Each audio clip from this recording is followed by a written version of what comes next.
안녕하십니까. 어제는 종일 가수원에서 풀을 뱄기 때문에 오늘은 좀 편안하게 쉬고 싶은데 저희 마늘님이 생강청을 한번 만들어 보래요.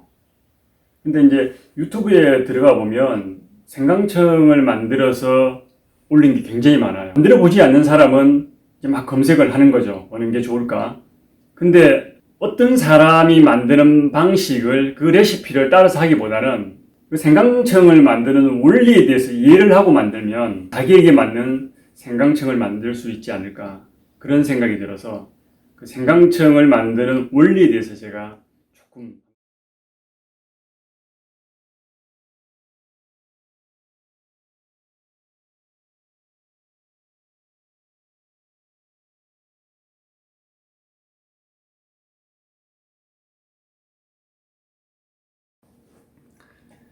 일반적으로 쌀을 기름에 삭혀서 생강청을 만드는데 제가 오늘 해볼 거는 율무쌀하고 수수쌀을 섞었거든요.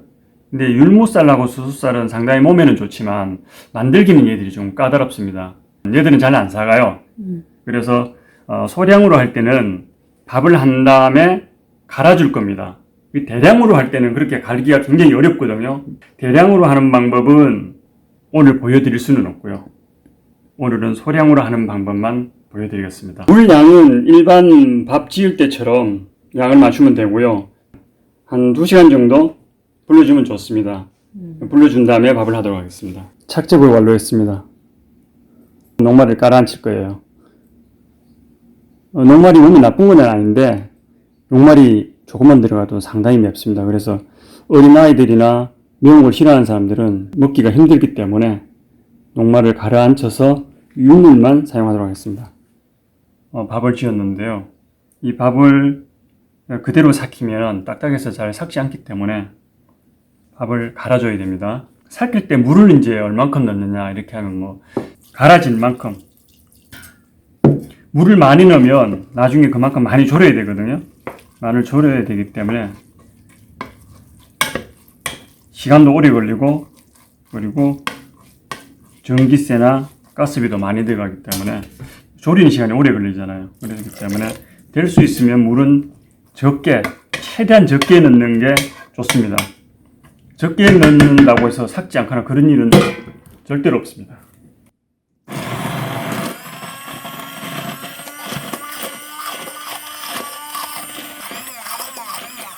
물이 조금 작네요. 조금 이렇게 봐가면서 물을 넣으면 됩니다. 한꺼번에 많이 넣으면 물의 양이 많아질 수 있기 때문에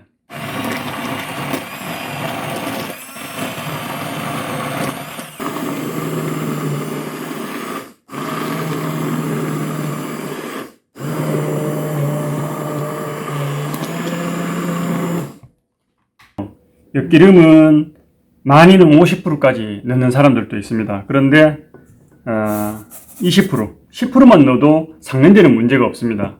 저는 20%만 넣어주겠습니다. 이렇게 엿기름을 삭혀서 졸여주면 이제 조청이 되는데 옛날에는 참 맛있게 먹었는데 요즘에는 먹지를 않는 것 같아요. 그런데 이 엿기름이 몸에 굉장히 좋은 역할을 하거든요. 기름은 보통 조금씩 사용하기 때문에 구매해서 사용하게 되는데 어떤 온도에서 침지시키고 발화시키고 또 어떤 온도에서 건조시키느냐에 따라서 품질의 차이가 굉장히 큽니다. 그래서 저희들은 이 엿기름을 길러서 사용하는데 지금 제가 길러서 사용한 엿기름을 사용했거든요. 근데 이 엿기름이 또 몸에 좋은 거는 엿기름에는 강력한 분해 효소가 있어요. 그래서 소화가 잘 되거든요. 그리고 소화 흡수가 잘 된다고 이야기하는 것은 엿기름에는 강력한 전분 분해 효소와 단백질 분해 효소가 있어요. 탄수화물도 단백질도 잘게 분해를 해서 흡수하기 쉽게 만들어준 게 조청이기 때문에 소화가 안 되는 사람들, 몸이 건강하지 않는 사람들은 엿기름을 사용해서 조청을 만들어서 먹게 되면 흡수가 잘 되기 때문에 굉장히 좋은 식품이라고 할 수 있을 것 같습니다.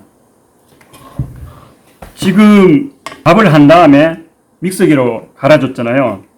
갈아줬을 때는 금방 갈았기 때문에 죽의 형태거든요. 굉장히 막 끈적끈적하고 막 붓고 그랬었는데 엿기름을 넣고 얼마 지나 몇 분밖에 지나지 않는데 이렇게 하면 물처럼 녹아내리고 있어요. 이 삭히는 과정이거든요. 이 정도로 엿기름은 소화효소가 굉장히 강력하게 작용을 합니다. 이렇게 해서 탄수화물과 단백질을 분해하기 때문에 이 결과물로 만들어낸 조청을 먹게 되면 흡수가 잘 되는 거죠.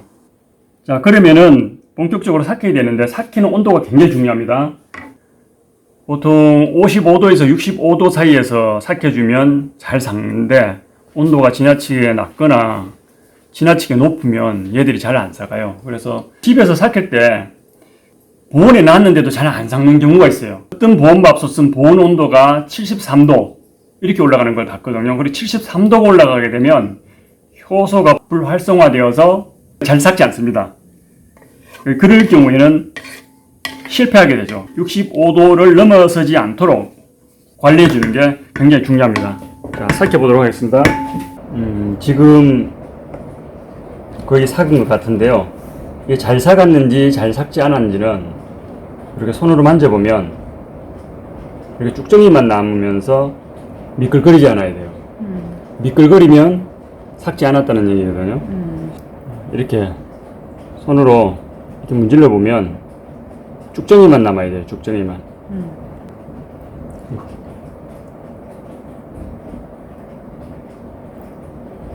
자, 그럼 한번 짜보도록 하겠습니다. 저희가 평소에는 용량을 좀 많이 하기 때문에 저희가 작은 보자기가 없습니다. 그래서 큰 보자기에다가 짜도록 하겠습니다. 장갑을 끼고 하겠습니다.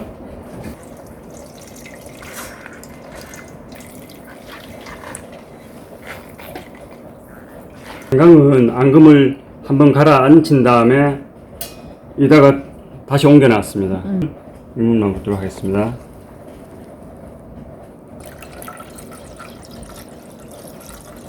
예, 밑에 녹말이 조금 남는데 버리도록 하겠습니다. 처음에 남은 녹말입니다. 이 모든 게 끝났습니다. 이제 조리면 됩니다. 이제 여러 가지를 이제 또 약재를 가지고도 만들어 보는데 테스트를 해보고 있거든요. 지금 만드는 양도 테스트 용량.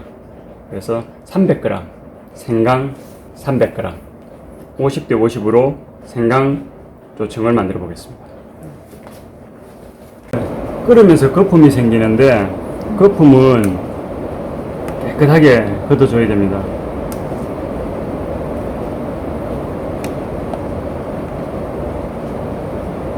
그리고 거품을 걷다 보면 거품이 이제 가장자리로 이렇게 눌러 붙습니다.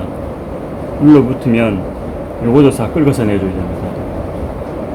나중에 조청이 끓어오를 때 얘도 같이 녹아 들어갈 수 있기 때문에 텁텁한 맛이 나거든요.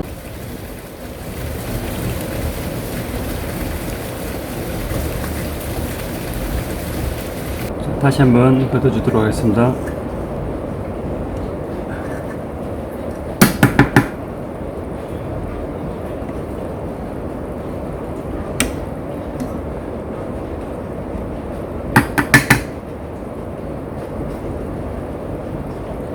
걷어주고 가장자리에 눌러붙은 거품도 깨끗하게 걷어줍니다.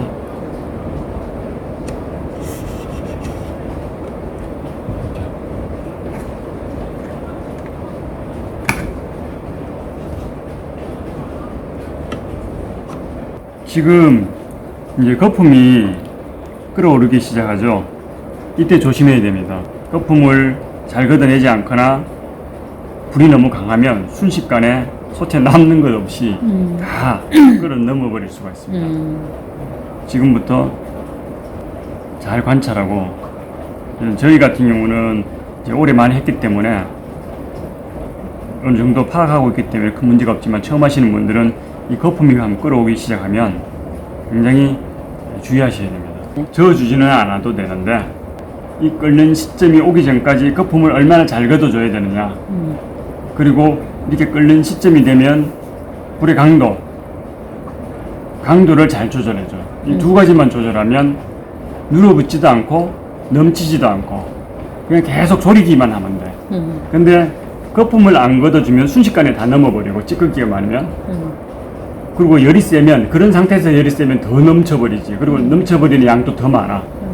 그래서 바닥에 아무것도 남지 않을 수도 있어. 지금 몽글몽글 끓어오르고 있죠. 이렇게 되면 조청이 거의 다 돼가고 있는 겁니다.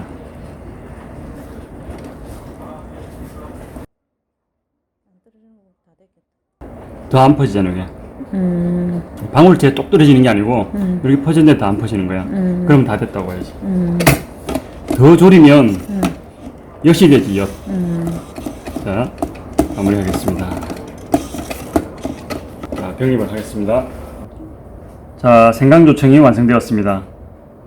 색깔이 투명하고 또 색깔도 굉장히 이쁘죠. 약간 붉은색, 검붉은색을 띠잖아요. 검붉은색을 띠면서도 탁하지 않고 맑은 색.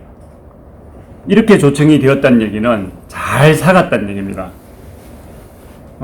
굉장히 유명한 유튜브에서 생강조청을 만드는 걸 봤는데 생강조청을 다 만들고 나서 보니까 조청 색깔이 하얘요. 그 조청 색깔이 하얗다는 얘기는 삭지 않았다는 얘기입니다. 삭지 않아서 죽이 된 거죠. 죽으로 농축된 겁니다.